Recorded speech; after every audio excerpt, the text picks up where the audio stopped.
ان الحمدللہ والصلاۃ والسلام علی رسول اللہ وبعد۔ قربانی کے حوالے سے لوگ سوال و جواب کر رہے ہیں، تو ایک سوال آیا، بھئی کیا مرغی کی قربانی کا ثواب حاصل کیا جا سکتا ہے؟ تو محترم، مرغی کی قربانی کا ثواب تو حاصل کیا جا سکتا ہے، لیکن بطور قربانی مرغی ذبح نہیں کی جا سکتی۔ اگر آپ مرغی کی قربانی کا ثواب حاصل کرنا چاہتے ہیں تو آپ کو جمعہ کے چیپٹر کے اندر جانا پڑے گا۔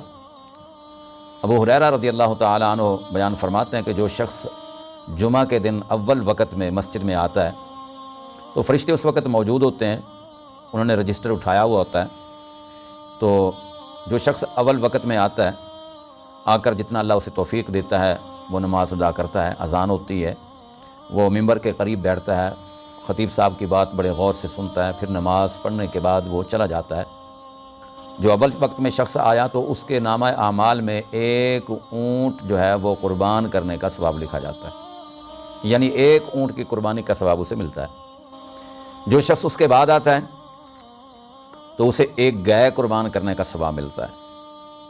اور جو اس کے بعد آتا ہے تو پھر اسی طریقے سے ایک بکری قربان کرنے کا ثواب ملتا ہے۔ جو اس کے بعد آتا ہے تو پھر اسے ایک مرغی قربانی کرنے کا ثواب ملتا ہے یا صدقہ کرنے کا ثواب ملتا ہے، اور اسی طریقے سے جو اس کے بعد آتا ہے تو اسے ایک انڈا اللہ کی راہ میں خرچ کرنے کا، قربان کرنے کا ثواب ملتا ہے۔ تو اگر آپ قربانی کی مرغی کی قربانی کا ثواب حاصل کرنا چاہتے ہیں تو پھر آپ کو جو ہے جمعے والے دن اول وقت میں آنا پڑے گا۔ جتنا آپ میٹھا اس میں ڈالیں گے اللہ تعالیٰ اتنی برکت ڈالے گا۔ اگر آپ سب سے پہلے اول وقت میں آئیں گے تو ایک اونٹ کی قربانی کا ثواب، اس کے بعد آئیں گے تو ایک گائے کی قربانی کا ثواب، اور اس کے بعد آئیں گے تو انشاءاللہ پھر ایک بکرے کی قربانی کا ثواب، اور جو اس کے بعد آئیں گے تو پھر ایک مرغی کا جو ہے قربانی کا ثواب، اور پھر ایک انڈے کا ثواب۔ تو جب امام صاحب خطبہ دینے کے لیے ممبر پر تشریف فرما ہوتے ہیں، بیٹھتے ہیں، تو اس وقت فرشتے جو ہے وہ رجسٹر بند کر دیتے ہیں، لکھنا بند کر دیتے ہیں۔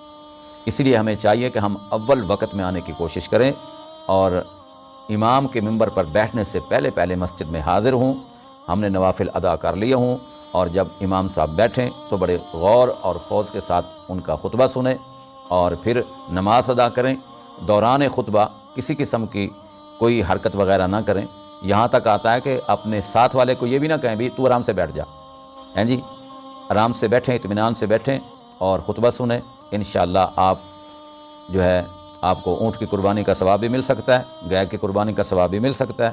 اور اسی طریقے سے جناب آپ کو بکرے کی قربانی کا ثواب بھی مل سکتا ہے، اور مرغی کی قربانی کا بھی ثواب مل سکتا ہے، اور انڈے کا ثواب بھی آپ کو مل سکتا ہے۔ اللہ تعالیٰ سے دعا ہے اللہ تعالیٰ ہم سب کو زیادہ سے زیادہ نیکیاں سمیٹنے کی توفیق نصیب فرمائے۔